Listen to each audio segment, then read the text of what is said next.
Shalom, selamat pagi, puji Tuhan, jumpa lagi di pagi ini dalam satu persekutuan kasih. Mari berdoa. Bapa di sorga, terima kasih untuk hari ini, kami masih hidup.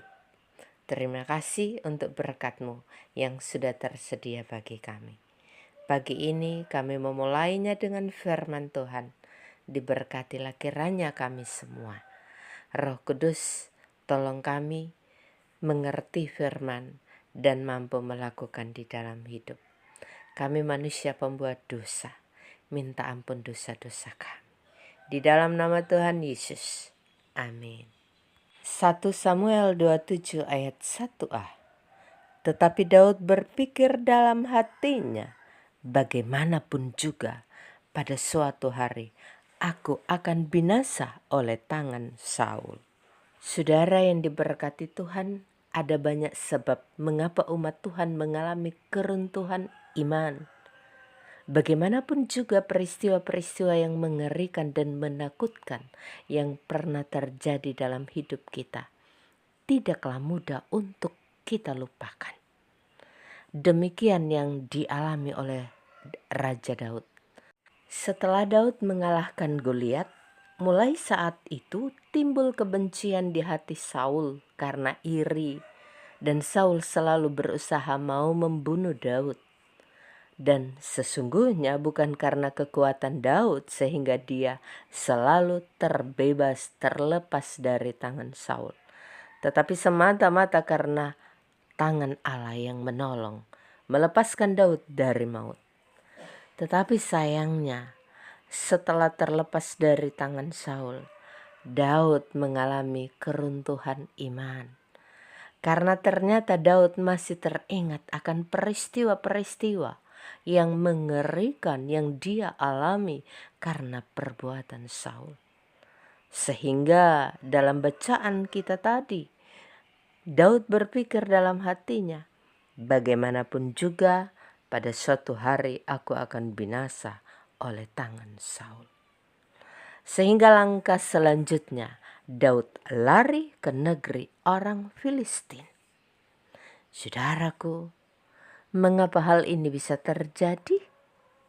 Karena Daud lupa bahwa sesungguhnya tangan Tuhan telah berulang kali melepaskan dia dari kebinasaan, baik oleh tangan manusia maupun oleh binatang buas. Daud hanya membayangkan hal yang buruk terjadi, bukan membayangkan bagaimana tangan Tuhan telah melepaskan dia dari maut. Saudara yang dikasihi Tuhan, dalam hidup kita pun seringkali kita membayangkan sesuatu yang buruk akan terjadi. Seringkali kita mengizinkan diri kita disiksa oleh pikiran tentang hal-hal yang buruk itu. Tapi kenyataannya, semua hal buruk yang kita bayangkan, yang kita khawatirkan, itu tidak pernah terjadi. Karena itu, ingatlah firman Tuhan oleh Rasul Paulus katakan, Filipi 4 ayat 8. Jadi akhirnya saudara-saudara, semua yang benar, semua yang mulia, semua yang adil, semua yang suci, semua yang manis, semua yang sedap didengar, semua yang disebut kebajikan dan patut dipuji, pikirkanlah semuanya itu. Dengan demikian, maka iman kita tetap teguh, tetap mengandalkan Tuhan dalam menghadapi berbagai situasi di hidup ini. Amin. Mari berdoa, ya Tuhan, tolonglah kami untuk selalu berpikir yang benar, yang positif, untuk menjaga iman kami. Saat ini kami memulai kehidupan di hari ini dan seterusnya.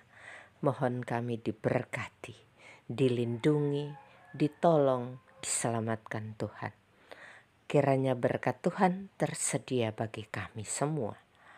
Apapun persoalan, apapun masalah, Tuhan menolong, memampukan kami menghadapi, menjalaninya, dan kami boleh keluar sebagai pemenang dari persoalan dan masalah hidup kami.